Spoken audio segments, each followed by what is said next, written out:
eso van a tener que esperarme cerca al lugar donde vamos a estar y van a ir ingresando para que sea más ordenado, dos en dos, de acuerdo a la lista. ¿Sí? Una vez que terminen, ya pueden prácticamente dar por concluida la práctica y van a ingresar los dos que siguen, y así constantemente. ¿Bien? Para que todos podamos trabajar. Si nos demoramos un poco, yo voy a coger parte de la teoría del segundo grupo. Y no puedo en este caso no hacer la práctica como ustedes. Vamos a tener que hacer lo posible para tratar de manejar los tiempos de la mejor manera.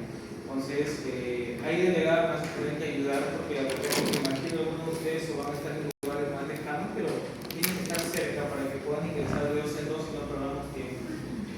¿Sí? ¿Alguna duda, alguna consulta hasta ahí? Nada, ¿todo bien? Listo, vamos a tratar de terminar pronto también porque tenemos un docente que continúa con el horario, que siempre llega puntual, el otro día hemos dejado encerrado afuera, vamos afuera. Respecto a las técnicas de anestesia, nosotros tenemos técnicas convencionales y técnicas no convencionales. Dentro de las técnicas convencionales tenemos la técnica directa y la técnica indirecta. Una es directa porque inmediatamente yo voy a identificar la zona de punción y el otro es indirecta porque yo voy a ingresar y voy a hacer un giro de mi cálculo con mi aguja en sentido contralateral a la zona donde yo voy a aplicar. ¿Cuál es la que ustedes van a aplicar hoy día? La directa. Como recién estamos empezando para no mover el cálculo. ¿Sí? Luego nosotros tenemos técnicas de anestesia no convencionales. Entre ellas tenemos la de Bow-Gates. Miren lo alto que va a nivel del cuello del cóndilo. Vamos a entender ahora por qué o en qué casos. Tengo la hipnosis, que es prácticamente la única técnica de anestesia dentaria donde el paciente esté en oclusión, que lo está mordiendo. Y tengo otra técnica extraoral que esa tampoco la vamos a practicar, ¿no? Pero se realizan cuando nosotros trabajamos en algunos pacientes. El pH de mi anestesia está correcto, mi técnica está correcto, todo está correcto, pero ¿qué falla o qué puede variar? La anatomía de mi paciente. Entonces la zona de función no va a estar posicionada donde normalmente tienen que estar. Pueden haber variantes anatómicas a nivel de cuello y cóndilo, entonces necesito hacer algunas aplicaciones de anestesia en zonas no convencionales. ¿Bien? La indirecta. ¿En qué consiste la indirecta? Nosotros vamos a... Anestesia. Hola, doctora, ¿cómo está? Doctora Lina.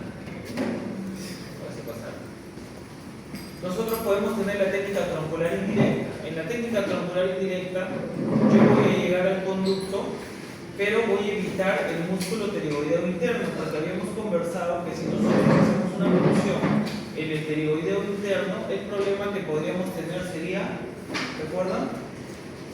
¿Qué cuadro podríamos ocasionarle al paciente si punzamos en este caso el músculo pterigoideo?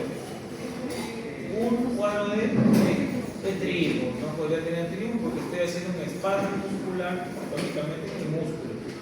Es indirecta, entonces si yo voy a trabajar en este cuadrante, mi aguja y mi cálculo lo voy a poner en el mismo sentido, ¿no?, de la zona o el cuadrante donde yo voy a ingresar. Esto es importante porque son los reparos anatómicos que yo tomo en cuenta para hacer la punción. Uno, la línea oblicuo externa de la mandíbula, que yo no la veo, pero sí la puedo palpar. El RAF y ligamento tenido-mandibular, que eso solamente lo vamos a ver cuando el paciente haga una apertura máxima. También se ve el ligamento tenido-mandibular, la apófisis coronoides, que si bien es cierto no lo veo, pero sí va a ser una referencia. Y otra zona importante es el trígono retromolar. Cuando yo no veo el trígono retromolar, de repente un paciente que viene con una inflamación, un cuadro de pericoronaritis muy fuerte, y toda esta zona se empieza a inflamar. Entonces la papila ya no se ve. Entre ustedes van a darse cuenta que probablemente en algunos no vamos a ver esta fosita tan marcada, ¿no? Sobre todo en pacientes de repente que son un poquito cachetoncitos, nosotros no vemos muy bien eso. Y eso también genera un poco de dificultad. Entonces nosotros lo que tenemos que hacer es palpar esa zona. Bien, palpar esa zona. Y si vamos a poner tronculares, nosotros vamos a usar una aguja. ¿Qué aguja? ¿Cuál? Larga. ¿De cuántos milímetros es una larga? ¿Segura? ¿3? Tenemos 3, ¿no? corta, corta y larga. La corta de 12, la larga de 21, la corta de 21 y la larga de... ¿Cuánto es? Ya lo revisan ahora antes de aplicar anestesia, ¿ya? Eso es mucho de la vez pasada. Entonces, estos son los reparos anatómicos importantes. Yo tengo que visualizar esto. ¿Cuáles voy a palpar? Voy a palpar la línea oblicuo externa. Es complicado palpar la apófisis coronal, pero es una referencia que está más o menos situada cuando el paciente está en oclusión a la altura de la segunda molar, porque es bastante alto el cóndilo. El trígono retromolar también lo tengo que ver y palpar. Y el rafle y ligamento pterigomandibular es uno de los más importantes porque es el que yo voy a ver cuando el paciente tenga apertura máxima. Entonces, por ejemplo, vamos a anestesiar ese cuadrante. Nosotros vamos a colocar nuestro dedo por encima de las caras oclusales porque me va a ayudar a referenciar la altura de donde voy a hacer la zona de punción. Luego de eso, yo voy a hacer un avance.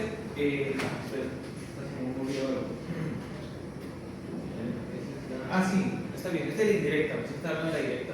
Ustedes ingresan en el mismo sentido del cuadrante y luego miren cómo acá empezamos a hacer un giro, ¿no? Pero ya mi aguja está dentro del tejido. ¿Cuánto? Un poco más de un tercio. Ustedes ingresan un poco más de un tercio, ingresan en la zona de punción y luego van a hacer un giro en el sentido contralateral del cuadrante, o sea, al cuadrante contrario, ¿no? Como podemos ver acá, y luego van a ingresar nuevamente su aguja y ahí van a depositar toda la anestesia. Eso la podemos hacer, si bien es cierto, cuando hay un poquito más de experiencia, porque hay que mover el cálculo y la aguja dentro de la boca del paciente, por eso es que también vamos a practicar por el momento la técnica directa. ¿Bien? Ahora, esta diapositiva también es importante porque me da una referencia de dónde tengo que hacer mi zona de punción. Nosotros hemos hablado que tengo que hacer una palpación y mi dedo tiene que ir por encima de las caras oclusales, ¿no? Entonces miren acá, en promedio si yo pongo el dedo acá es 1.5 por encima, en niños es a nivel de las caras oclusales, porque si no lo pondría muy superior, y luego tenemos 2.5 cuando es un paciente de dentro total. ¿Bien? Cuando vamos a poner tronculares en un paciente de dentro total. Entonces este es el promedio, ¿no? Yo acá coloco mi dedo por encima de las caras oclusales y aquí es donde yo voy a trabajar. Vamos a hacerlo pasar ya porque quiero que escuchen la clase porque van a tener anestesiados todos. Hola, ya, no te preocupes. Buenos días. Entonces por encima de las caras oclusales es donde yo voy a trabajar y la palpación va a ser importante porque yo voy a tener que indicarle al paciente que haga una apertura máxima y que no cierre la boca, porque a veces a los pacientes les puede doler y cuando el paciente cierra la boca, mueve la lengua, esta aguja te la puede doblar, te va a flexar y se puede romper. Igual ustedes, ¿no? Cuando ustedes se coloquen la anestesia tienen que estar en una apertura máxima para que se puedan ver todos esos detalles anatómicos. Por otro lado, nosotros hemos hablado de algunos músculos que están cerca de la zona de punción, como el macetero, el ligamento, la línea oblicuo externa y plano de las caras oculares inferiores. Son detalles anatómicos. Sin embargo, de todo esto, ¿por qué hay más error a nivel de pterigoideo? Porque yo voy a hacer mi zona de punción a este nivel. Entonces, si lo coloco muy inferior, yo puedo dañar el pterigoideo y el problema va a ser que en ese momento el paciente no va a tener dolor. Pero cuando se vaya la anestesia, el músculo sí va a quedar con un espasmo muscular, va a tener una contracción y el paciente le va a doler. ¿Y qué tendríamos que recetarle al paciente entonces? ¿Qué le podemos recetar? Un relajante muscular. Un relajante muscular. ¿Por qué no diclofenaco? Podríamos hacer una receta de diclofenaco, pero acá necesitamos un relajante muscular, porque es un problema muscular el paciente. ¿Bien? Esta diapositiva no es necesario que se la aprendan, pero yo la coloqué porque miren lo preciso que hay que ser para colocar la zona de punción, ¿no? Hacia el nivel posterior, 6 milímetros del borde de la rama ascendente, 22 milímetros del borde inferior, 12 desde el superior para llegar a la zona de punción, ¿no? Entonces hay que ser bien precisos porque nosotros en la técnica también podemos cometer algunos errores que ahora les voy a enseñar. Los reparos anatómicos, por ejemplo, si yo acá ingreso y giro mi cálculo, yo voy a hacer una técnica indirecta, ¿no? Y miren cómo por dentro del tejido la aguja se dobla. esta aguja flexa, es normal, la aguja va a flexar y se va a doblar, ¿no? Por eso es que nosotros tenemos que siempre al comienzo ingresar de manera paralela, ingreso más de un tercio de mi aguja y después yo voy a girar. ¿Hasta dónde, doctor, tengo que girar? Más o menos a la altura de la segunda premolar con la primera molar. Hasta ahí más o menos vamos a girar nuestro cálculo. Miren, estamos acá y luego vuelven a ingresar. Acá ya en esta foto ya han retirado, ¿no? Pero miren acá, esta es la zona de punción. Por lo tanto, mi aguja ingreso hasta acá, hago un giro y luego ingreso un poco más y ahí deposito mi anestesia. ¿Bien? Diferente es la técnica troncular directa que nos va a permitir anestesiar en una sola aplicación el nervio alveolar inferior y igual. Van a tener, por ejemplo, la sensación de que no sienten la lengua de una manera transitoria, ¿no? Y no hay necesidad de desplazar la aguja dentro del tejido del paciente. Miren acá, ya no ingreso en el mismo sentido del cuadrante, sino ingreso hacia el otro lado.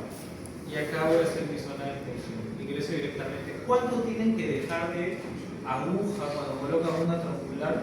Por lo menos esta zona, ¿sí? Porque si se rompe la aguja se rompe acá. Y ahí sí ya no la encuentran, y a mí tampoco. Así que hay que tener cuidado con eso, por eso siempre vamos a estar viéndolos, por si hay algún accidente, algún percance. Hasta el momento no ha habido, pero si hay heridos, al final de la práctica delegada me envía un mensaje y le manda una receta. ¿Bien? Ahora, seguro. Estas zonas anatómicas son importantes. Miren, acá tenemos la apertura máxima del paciente y acá tenemos un pliegue. Este pliegue me va a indicar el raje mandibular y acá tenemos el trígono retromolar. Esta es la zona donde a veces no se ve muy bien cuando tenemos erupción de terceras molares inferiores, ¿no? ¿A qué nivel lo voy a hacer? A nivel del vértice de mi triángulo, porque si no lo van a colocar directamente en encía, ¿no? ¿Qué otros problemas? ¿Qué problemas nosotros podemos tener? Ahorita vamos a hacer esto. Nosotros acá cuando tenemos el ligamento y el raje mandibular en una apertura máxima, ustedes van a ver una fosita, ¿no? Donde convergen todos estos pliegues. Miren, acá está el pliegue que se consigue ver cuando está en una apertura máxima. Toda esta es mi zona retromolar y acá convergen y hacen una fosita, porque aquí en esta zona por dentro yo tengo mi línea oblicuar externa de la mandíbula, la rama ascendente de la mandíbula. Y acá convergen con una fosita. Y habíamos hablado del pulgar, ¿no? O del índice, dependiendo cómo es más cómodo por ustedes. Entonces, caro cruzado de las molares, ¿no? Y vamos a tener un promedio para ver la zona de punción. Esta diapositiva es importante porque yo les había dicho que es donde termina el borde del dedo que está encima de la caro cruzal.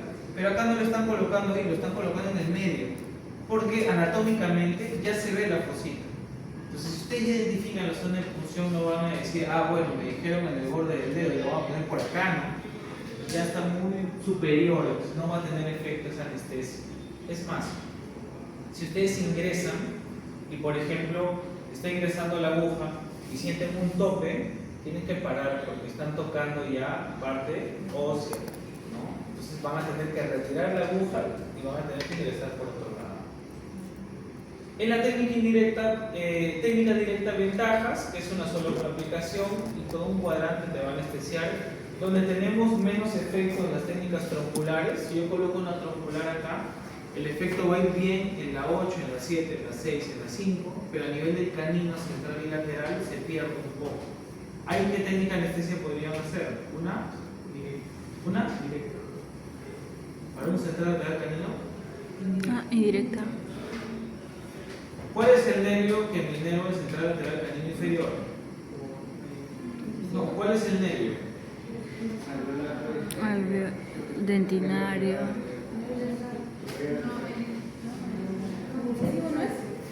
Lo pago.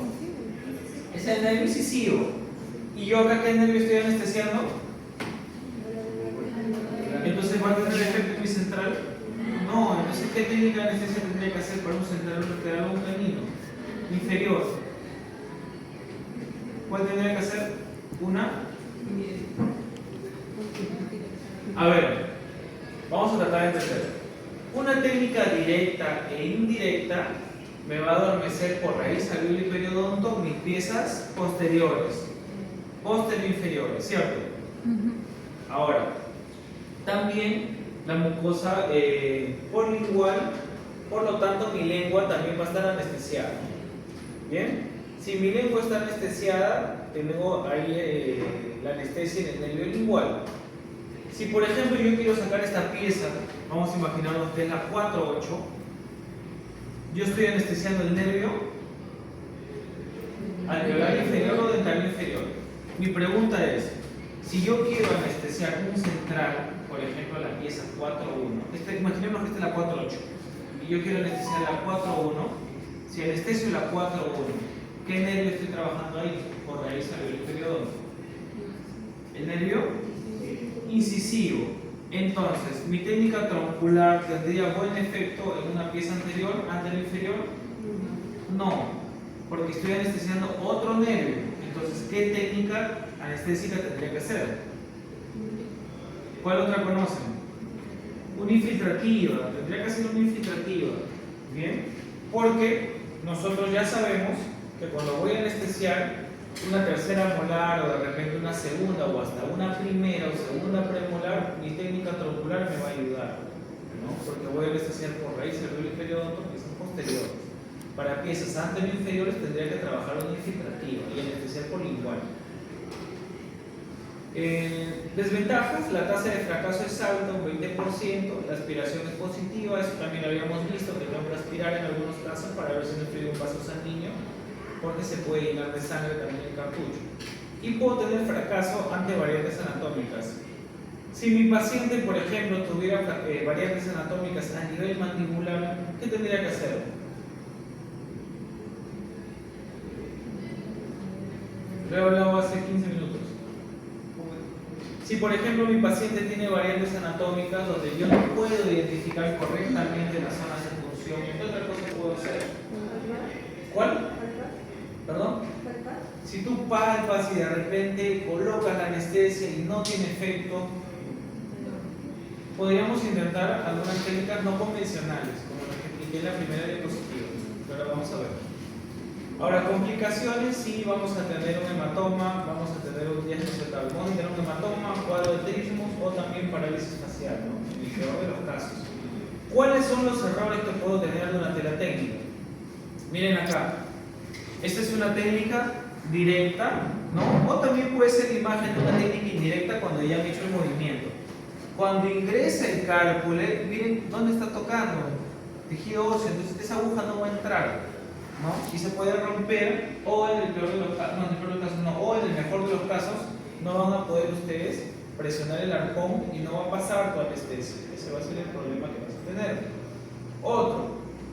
¿Qué pasa si, por ejemplo, yo en una técnica directa lo coloco a un nivel muy posterior? Acá yo podría dañar, ¿qué estoy dañando ahí? Una glándula. ¿Qué glándula? Parótida. Entonces, por la glándula parótida tenemos ramas del nervio. ¿Cuál? ¿Cuáles se sienten? El facial, ¿no? El facial, y ahí vamos a tener probablemente una parálisis facial que va a ser transitoria, ¿no? El paciente se va a ir con el párpado, toda la zona un poco más deprimida, ¿no? Y bueno, hay que explicarle que eso es momentáneo porque la anestesia se va a absorber.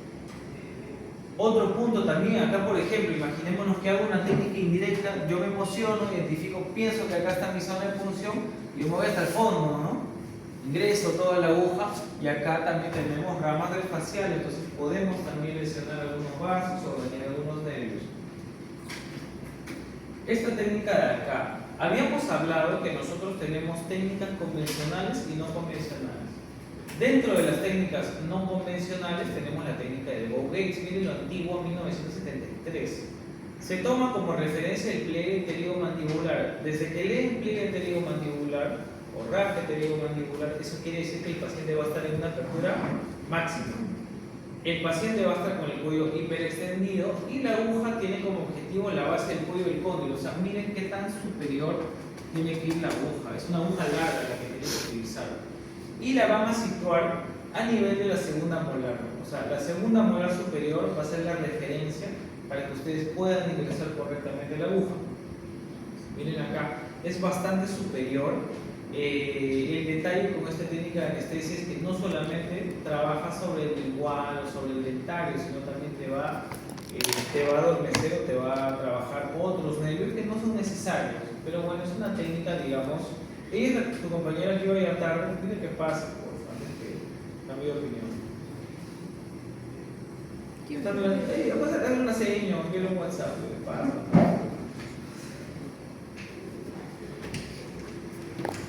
Hola, ¿qué pasó? Es que los que vienen tarde la próxima vez van a ingresar bailando, ¿verdad? Si no ingresan bailando ya no me van a sentar. Segunda molar, entonces, la segunda molar va a ser mi referencia a nivel de las caras vestibulares. ¿Bien? En esta técnica de anestesia, si bien es cierto, yo tengo que ingresar de una manera mucho más prudente y más lenta. Y por otro lado, como tengo nervios a nivel del cuello del cóndilo, voy a trabajar otros nervios también. ¿Qué error puedo tener en esta técnica? Porque hay mayor margen de error. Es que yo pueda lesionar algún vaso sanguíneo importante. Que puede pasar, porque a nivel del cuello del cóndilo tenemos también todo un van que recorre toda esa estructura, entonces lo puedo lesionar. ¿Cuáles son las características? Nosotros en áreas anestesiadas vamos a tener hemiarcada, cuerpo mandibular, muco periósteo bucal y mucosa, 2/3 anteriores de la lengua y tejidos blandos iguales. Pero miren la cantidad de nervios que anestesia: el dentario, el incisivo, el mentoniano, el lingual, el bucal, el miloideo y el aurículo temporal. ¿Por qué el miloideo y el aurículo temporal? Porque estamos cerca del cuello del cóndilo, entonces es una función bastante superior. Pero hay nervios que yo no quiero trabajar, sin embargo, por las características del paciente, probablemente voy a tener que hacerlo. ¿Complicaciones? Hematoma, trismus o parálisis facial. De estos tres, ¿cuál es el más, se podría decir, recurrente? Podríamos tener parálisis facial, ¿no? Porque estamos ingresando muy superior al nivel del cuello del cóndilo. Desventajas: tiempo de aparición del efecto mayor a 5 minutos, tiene un inicio un poco lento por la cantidad de nervios que vamos a trabajar y de todas maneras necesita entrenamiento, no la vamos a poder hacer ahora. Bueno, y por cuestiones de tiempo tampoco. Ventajas: es una inyección única, tengo poca aspiración porque no tengo muy buena visualización, ¿no? Miren acá, ¿no? No tengo buena visualización para poder ver el cartucho. Y la tasa de éxito en manos experimentadas en este caso es alta, ¿no? Si se tiene experiencia para colocar este tipo de técnica anestésica. Indicaciones: casos donde es necesaria la anestesia en tejidos adyacentes a las molares inferiores, desde el tercer molar hasta la línea media. Yo les había comentado hace poco que en una troncular trabajamos piezas posteriores, pero con esta técnica de anestesia nosotros podemos trabajar incluso piezas anteroinferiores. Otro, casos donde el bloqueo del nervio dental inferior no se logra con técnicas convencionales, que es lo que hemos visto hace poco, ¿no? Si hago una técnica de anestesia convencional y no funciona, y yo he respetado todos mis reparos anatómicos, yo he indicado al paciente, el pH está correcto, tendría que intentar con una técnica de anestesia. Contraindicaciones: tejido inflamado, porque hay muy poca visualización. Pacientes niños, ¿no? Un niño es difícil que le coloquen esta técnica porque en un paciente niño, a diferencia de un adulto, el paciente niño está en crecimiento. Entonces, nosotros habíamos hablado que la zona de punción en un niño era por encima de las caras oclusales y era 0, ¿no? Entonces, en un niño yo sí puedo tener la ventaja que si no funciona, puedo subir un poco más, hasta 1 centímetro, y colocar la aguja sin problemas. Porque cuando un niño crece, ¿qué pasa con los cóndilos y con la rama ascendente de la mandíbula? Se empieza a elongar, ¿no? Crece. Pero en un adulto es diferente. En un adulto podemos tener un término de crecimiento, pero una variación en la zona específica de punción totalmente diferente. Entonces, hay que tener ahí bastante criterio de cuándo voy a hacer una técnica u otra. Otro punto también, tenemos que estar con apertura máxima. Si el paciente no tiene una buena apertura bucal, está contraindicada la técnica. ¿Bien? En este caso, es recomendable el uso de un instrumento de tracción para retraer la mejilla. Acá tenemos un retractor, no con un espejo, para poder retirar todo el carrillo y visualizar correctamente. Y tenía como referencia también la segunda molar, las caras vestibulares. El paciente debe estar con una apertura máxima, identificando la cúspide, en este caso de la segunda molar, la histopalatina. El sitio de inserción de la aguja debe ser distal al segundo molar superior a nivel de la cúspide histopalatina. Esto es un poco, toda esta clase es más teórica, pero van a ver que cuando hagamos la práctica va a ser sencillo poder reconocer los reparos anatómicos.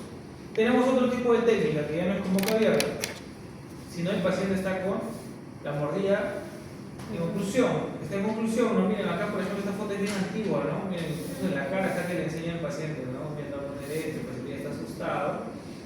Y la diferencia, habíamos visto que en la técnica anterior el paciente está con el cuello hiperextendido. Acá no. El paciente va a estar sentado y va a estar en un plano horizontal. La aguja va a ser paralela al plano horizontal, pero a nivel del margen gingival a las piezas superiores. Entonces, vamos a ver acá. Ahí. El paciente está en oclusión y yo voy a ingresar por las caras vestibulares, ¿no? Ahora, el detalle acá, si bien es cierto, la técnica en manos experimentadas tiene una buena tasa de éxito, es que si no tenemos una buena zona de punción, ahí sí puede dañar directamente la parótida, ¿no? Vas hasta el fondo y ahí sí le dañas la parótida del paciente. Entonces, ventajas y desventajas en resumen es similar. Sin embargo, a diferencia de la técnica anterior, yo voy a trabajar menos nervios, ¿no? Por lo tanto, yo acá sí tendría que trabajar, por ejemplo, una pieza 3-1 o una pieza 4-1, tendría que colocar un infiltrativo. No es como la técnica anterior que me ofrecía todo el cuadrado, ¿no? Esta técnica sí es para piezas posteriores, posterior-inferiores. ¿Bien? Una desventaja grande si es que no apreciamos el recorrido de la aguja. No vemos prácticamente nada de la aguja. Y tenemos un contacto con el periósteo, porque ingresa toda la aguja y va a tener un contacto con la superficie que está protegiendo el hueso, que viene a ser el periósteo. Entonces, ¿cuándo estaría indicado esta técnica de anestesia, por ejemplo? Ya lo han leído. ¿En qué tipo de pacientes? Si es una técnica con boca cerrada. ¿Qué no pueden abrir la boca? Exacto, pacientes que no pueden abrir mucho la boca, ¿no? Podemos tener cuadros de trismus o podemos tener también una anquilosis en la articulación, que eso ya es otra cosa, ¿no? Pueden haber pacientes que tengan luxaciones discales, eso lo van a ver probablemente en conclusión o en otros cursos, como sin reducción el paciente abre y el cóndilo es este y el disco articular es este. Entonces el cóndilo, el disco acompaña el cóndilo, pero a veces pasa que el cóndilo avanza y se queda el disco y luego salta. Y podemos tener también inconvenientes a nivel de la articulación. Otro cuadro diferente sería una anquilosis a nivel de la articulación. Ahí sí el paciente no puede abrir nada. ¿Bien? Y tendríamos que hacer otro tipo de técnica de anestesia. Acá sí nos convendría hacer una técnica de anestesia con boca cerrada, como lo que hemos visto. Esto es un poco más para reforzar, tranquilos, no les voy a preguntar la técnica acá. Sí era convencional que vamos a trabajar, pero es bueno que esta parte sí la lean. Bien. Mire la cantidad de agujas, se ingresa toda la aguja, son 30 milímetros de aguja, una aguja larga. Entonces vais a ingresar correctamente en un plano horizontal. Tú ingresas hasta que contacte el tejido óseo y ahí paras. ¿Cuándo deberías parar entonces? Cuando contactes el tejido óseo o cuando toda tu aguja ya está dentro del tejido, si no has llegado correctamente a la zona de punción. Y es la única técnica donde el paciente va a estar con boca cerrada, ¿bien? En un plano horizontal. Esto es un poco solamente para reforzar que nosotros tenemos equipos que pueden trabajar también sin aguja en otras áreas, no tanto en odontología, porque en odontología más tenemos estos, ¿no? Son dispositivos donde se administra el cartucho, se pone la aguja y nosotros anestesiamos. Yo la verdad he tenido la oportunidad de trabajar con estos equipos, sí son buenos. Yo pienso que psicológicamente el paciente ya lo vas trabajando un poquito, ¿no? Porque ya le comentas que vamos a usar un dispositivo diferente, ¿no? Te va a causar menos dolor y demás. Pero nosotros habíamos hablado qué tengo que hacer para que a mi paciente no le cause dolor. ¿Qué tengo que hacer? ¿Qué hago para que el paciente no le duela cuando coloca anestesia? ¿Calentarla con las manos? ¿Seguro? ¿Qué pasa si yo caliento una anestesia? ¿Qué pasa con el vasoconstrictor? ¿Se Constriñe. ¿Se constriñe? No, ok. El vasoconstrictor constriñe, pero ¿qué pasa si yo Cambio pH. Anestésico. ¿Ah? ¿Qué tengo que hacer yo para que a mi paciente no le duela?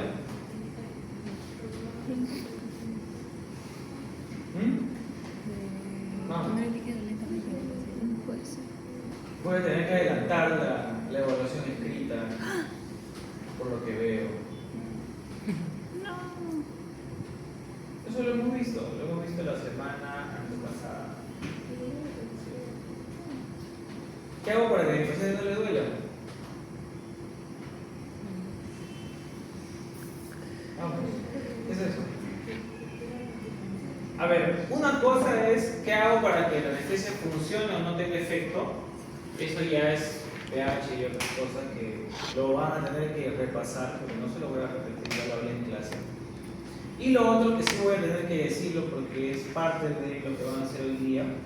Nosotros habíamos visto que el cambio de temperatura influye en el dolor. Yo dije Normalmente, ¿cuánto de temperatura tiene el cuerpo en promedio? 37, 36. 37, más o menos. Y habíamos visto que nosotros no podemos calentar los cartuchos porque si por ejemplo ponemos un mechero y calentamos el cartucho, ¿qué podría pasar con el vasoconstrictor? Cambiar su estructura.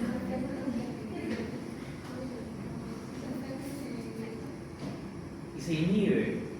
No tendría efecto el vasoconstrictor, lo inactivamos si exponemos el cartucho a temperaturas muy altas. Entonces, una manera era el cartucho tratar de tenerlo a la temperatura del paciente, pero no tenemos un baño María en consultorio, que es el único aparato que nos va a decir tienes una temperatura específica de este cartucho, por ejemplo. No tenemos baño María. Sin embargo, nosotros habíamos hablado de que una es el cambio de temperatura, ¿no? Que no lo podemos hacer en este caso porque van a conocer colegas que van a frotar los cartuchos, pero yo no sé si tengo 37 grados en ese cartucho, no lo sé.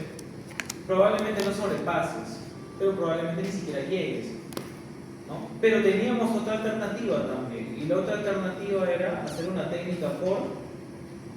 ¿Cómo hicieron su técnica cuando ustedes estaban con sus riñoneras? Por goteo. Eso quiere decir que ustedes van a administrar lentamente la anestesia. Porque si ustedes empiezan a inyectar el líquido, todo ese cambio de temperatura brusco al paciente o entre ustedes les va a causar dolor. ¿Bien? ¿Estos dispositivos son buenos? Sí, son buenos. ¿Por qué? Porque por un lado vamos a tener velocidades para administrar.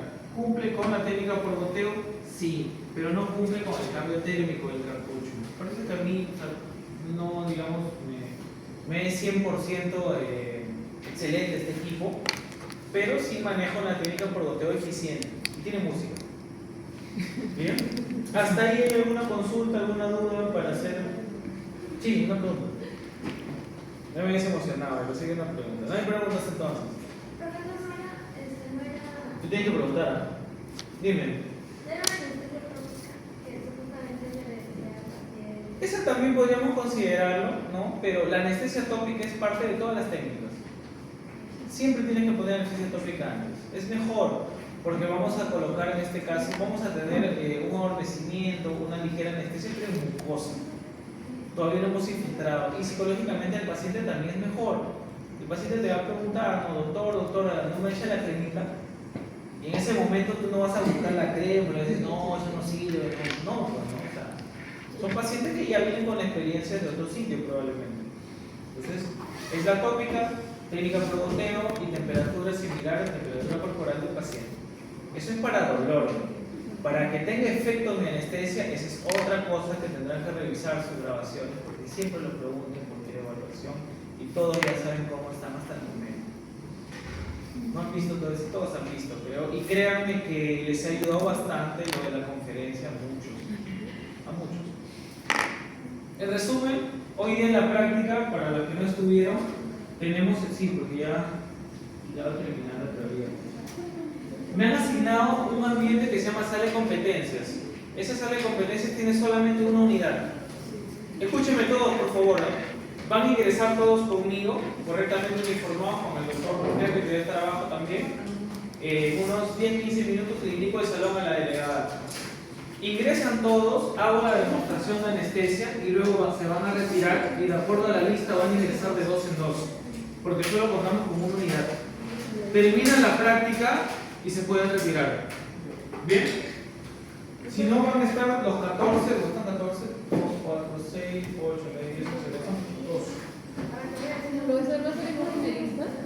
¿Por orden de lista? Sí, O sea, de 2 en 2. Ah, no, perdón, disculpen. Ustedes se habían formado en pareja, ¿no? Sí. Ya tenían parejas específicas, ¿no? No vino. Pero yo Sí. le pedí en el ciclo pasado. Entre ustedes, por favor, uno que sea el que se va a sacrificar. ¿Sí? La poniendo el ejemplo de Lea. Y disculpen, no van a ingresar de acuerdo a la lista porque ustedes se han organizado diferente. Entonces, pónganse de acuerdo